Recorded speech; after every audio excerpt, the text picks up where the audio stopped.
ॐ श्रीकृष्णाय परमात्मने नमः। अथ श्रीमद्भगवद्गीता अथ प्रथमोऽध्यायः। अर्जुन विषादयोगः। धृतराष्ट्र उवाच धर्मक्षेत्रे कुरुक्षेत्रे समवेतायुयुत्सवः मामकाः पाण्डवाश्चैव किमकुर्वत सञ्जय। सञ्जय उवाच दृष्ट्वा तु पाण्डवानीकं व्यूढं दुर्योधनस्तदा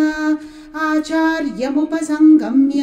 राजा वचनमब्रवीत् पश्यैतां पाण्डुपुत्राणाम् आचार्यमहतीं च मूं व्यूढान् द्रुपदपुत्रेण तव शिष्येण धीमता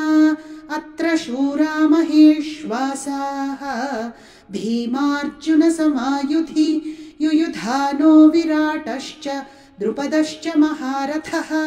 धृष्टकेतुश्चेकितानः काशिराजश्च वीर्यवान् पुरुजित्कुन्तिभोजश्च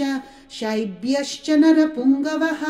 युधामन्युश्च विक्रान्तः उत्तमौजाश्च वीर्यवान् सौभद्रो द्रौपदेयाश्च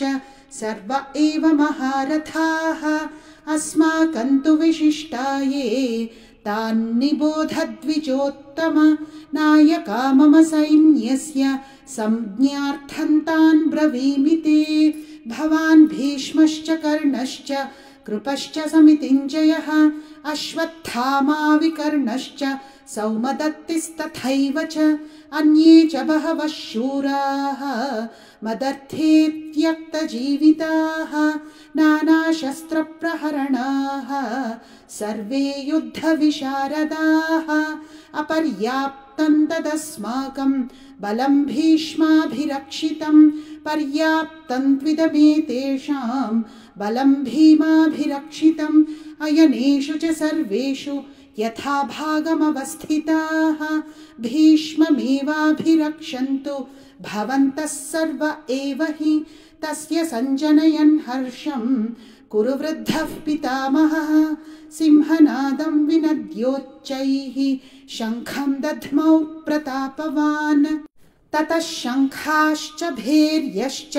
पणवानकगोमुखाः सहसैवाभ्यहन्यन्त सशब्दस्तु मुलोऽभवत् ततः श्वेतैर्हयैर्युक्ते महति स्यन्दने स्थितौ माधवः पाण्डवश्चैव दिव्यौ शङ्खौ प्रदध्मतुः पाञ्चजन्यं हृषीकेशः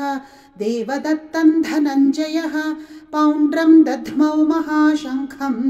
भीमकर्मावृकोदरः अनन्तविजयं राजा कुन्तीपुत्रो युधिष्ठिरः नकुलः सहदेवश्च सुघोषमणिपुष्पकौ काश्यश्च परमेश्वासः शिखण्डी च महारथः धृष्टद्युम्नो विराटश्च सात्यकिश्चापराजितः द्रुपदो द्रौपदेयाश्च सर्वशः पृथिवीपते सौभद्रश्च महाबाहुः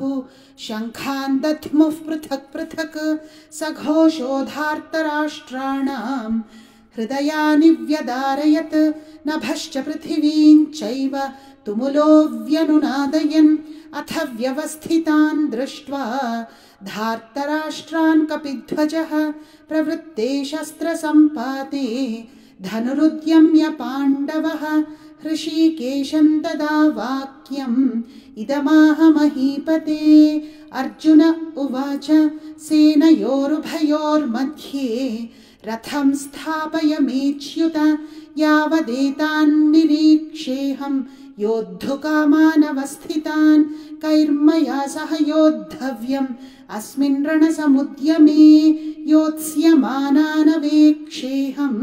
य एतेऽत्र समागताः धार्तराष्ट्रस्य दुर्बुद्धेः युद्धे प्रियचिकीर्षवः सञ्जय उवाच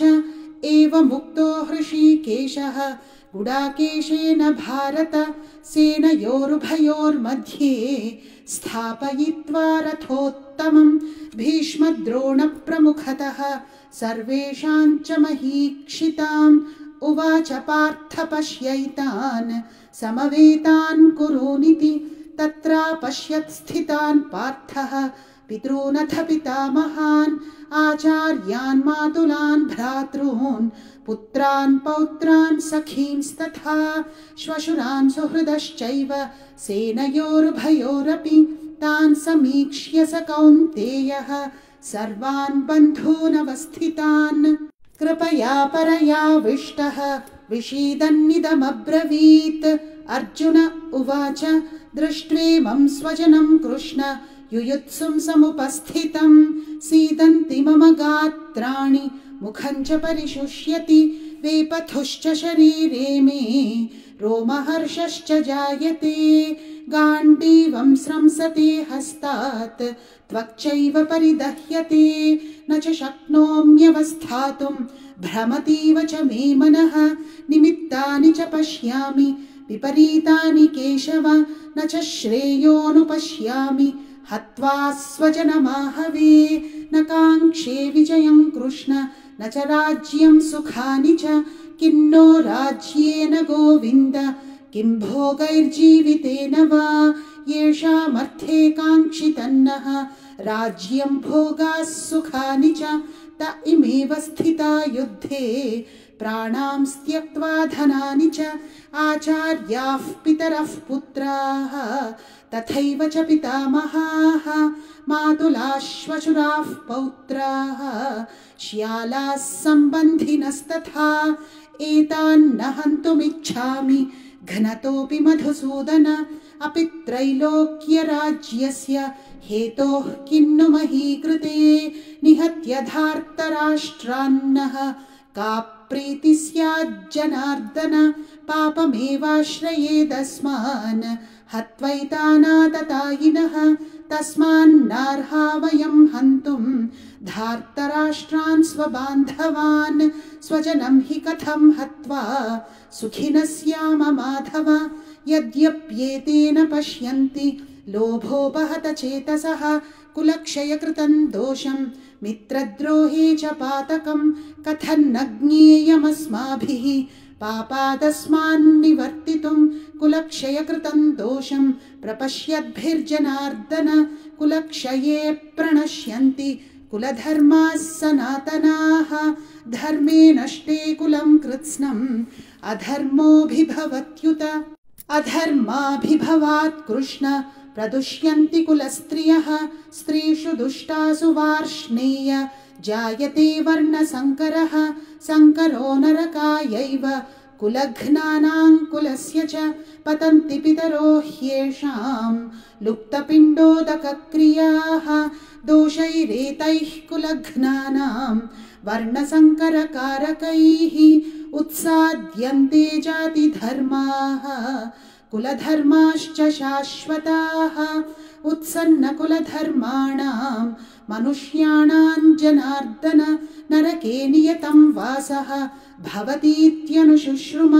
अहो बत महत्पापं कर्तुं व्यवसिता वयं यद्राज्यसुखलोभेन हन्तुं स्वजनमुद्यताः यदि मामप्रतीकारम् अशस्त्रं शस्त्रपाणयः धार्तराष्ट्रारणे हन्युः